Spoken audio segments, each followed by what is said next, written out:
We have a goal, we want to take action, and we have that voice in our head that says, you're not good enough, you're not prepared enough.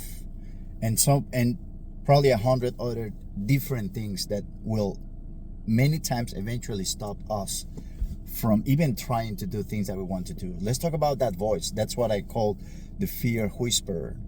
And let's talk about also what happens if we keep listening to that voice, that how can affect our future goals and the person that we will become.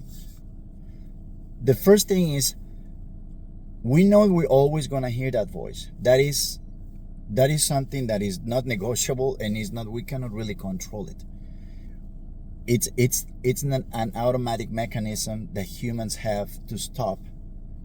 This is your brain trying to stop you from doing things that the brain thinks are dangerous because they're unfamiliar, and also because they're not comfortable.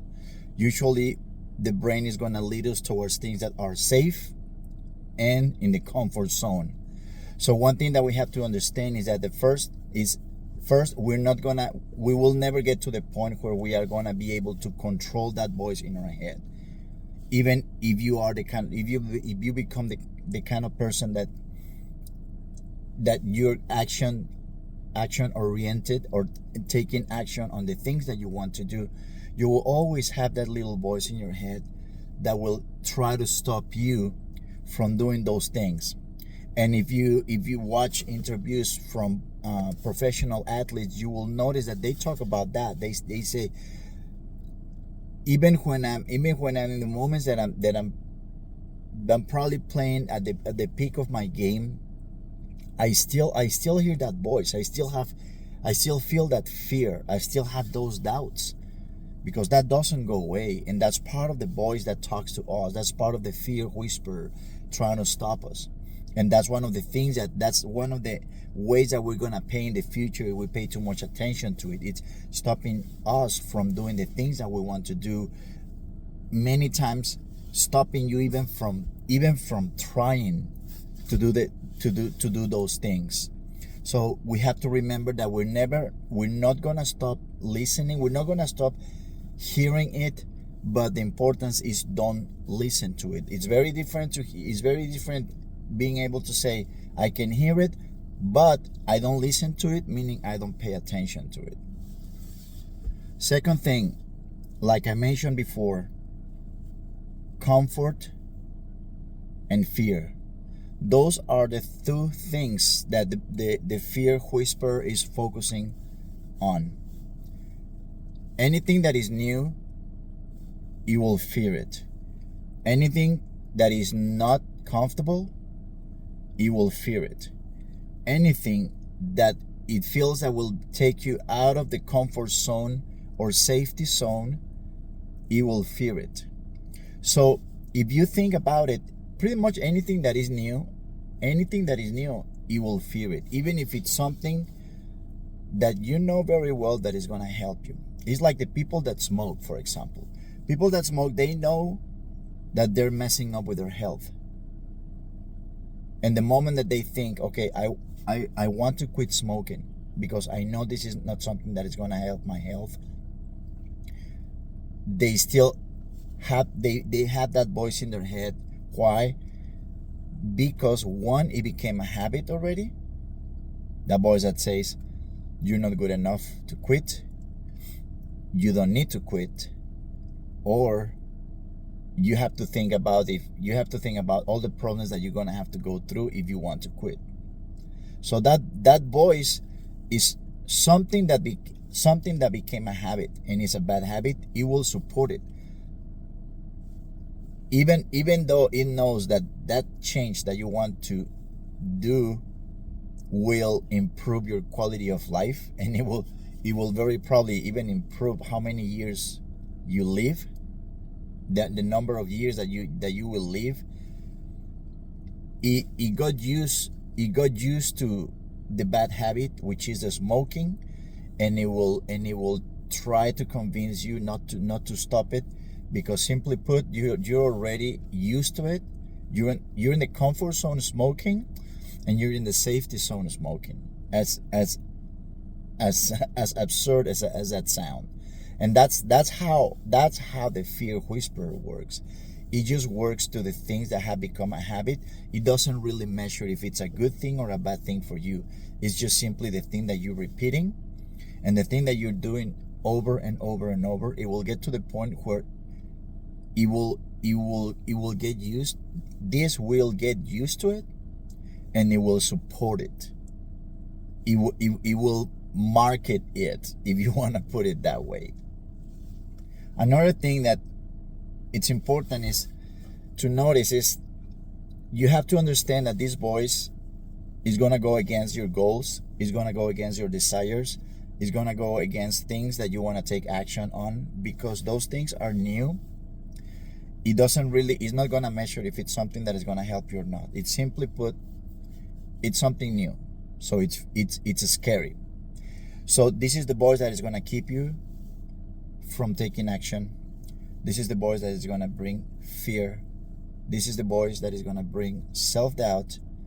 This is the voice that is going to keep you from growing, from developing, from finding more about you, from finding your potential, from finding new opportunities and new ways, new things in your life, new people, new places. So you have to be able to absorb the magnitude of the consequences of listening to it, of you, if you keep listening to this voice and you keep doing what it tells you. If you keep paying attention to the story that it tells you, because that story is gonna have a massive impact in your life, because it's happy where it is, in that mediocre, no change, no growth, no development in your life, and it will be happy to keep you there forever. You can find motivations outside of you, like money, or material things, but in the end, if those motivations don't become more like inner motivations instead of outside motivations, more like, I need to grow, I need to become a stronger person, I need to be mentally stronger, mentally better, I need to learn to control my emotions, I need to grow mentally, I need to become smarter because I want to get a better job. You becoming a better person, that is a kind of motivation that would last forever, more related to you, on the person, on who you are, who you become, your presence and your behavior or your personality, more instead of material things. That's the one motivation that is going to last. It can last forever if you know how to use it. This is a voice that you're going to always hear, but you have to learn to keep moving forward, because you know yourself and you know what you need. You know the parts of yourself that need to grow. You know the things that you need to develop. You need part of the personality that need to change. You need parts of your behavior or personality that some of that stuff needs to go, and some of this stuff needs to come. And this needs to become part of me.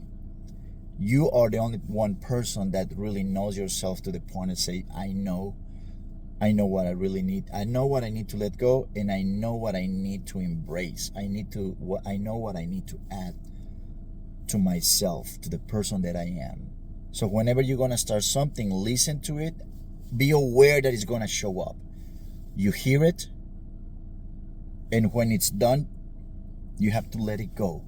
It's like I tell my students in tennis, I say, whenever you start listening to that voice, it's like you're standing on the top of a mountain, and instead of seeing birds coming towards you, flying by and passing you, you see thoughts.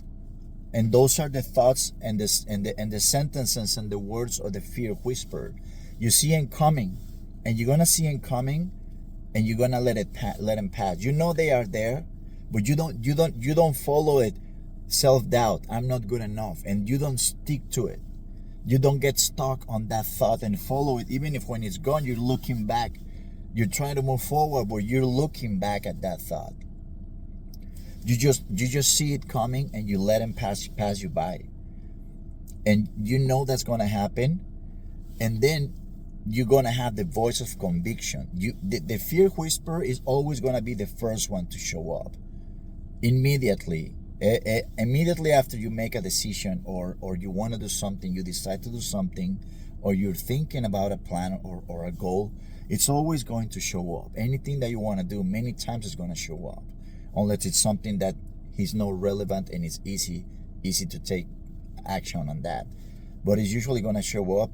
You're going to let it go, and then you have to listen to the voice of conviction. The voice of conviction is the voice that knows you and knows what you need.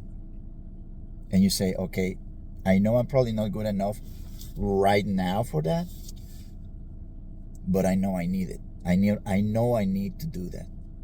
So I'm gonna do what's necessary to become that person. That is a voice of conviction. You can call it voice of conviction. It can be the voice of need, of needing the person. I need to become that person. So remember, the fear whisperer is always gonna show first. But you gotta listen to the voice of conviction. You already know what you need. And if you don't, then you have to sit with yourself in a place where there are no distractions and it's quiet and you're calm, and you have to say, okay, I need to do this. I really need this. These are the 1, 2, or 3 things that I need to take action on that in order to become the person that I need to be in order to reach the goal that I want. You have to become the person that needs to be first in order to reach that goal. You don't jump to the goal. You have to be first. So whenever you have that sincere, deep conversation with yourself, and you get to the conclusions, the things that you need to do in order to become that person, then now you know what's the voice that is going to talk to you, the voice of conviction, the things that are going to tell you. Fear whisperer first, the voice of conviction comes after that. And don't try to control the fear whisperer. You just let it talk, let it finish, and then you're gonna get to a point where it's gonna stop. Or if it doesn't stop, you say, I need to do this because, and you already know your reasons. Give me a like, subscribe to the channel, and I'll see you next time. Merry Christmas and Happy New Year. Thank you.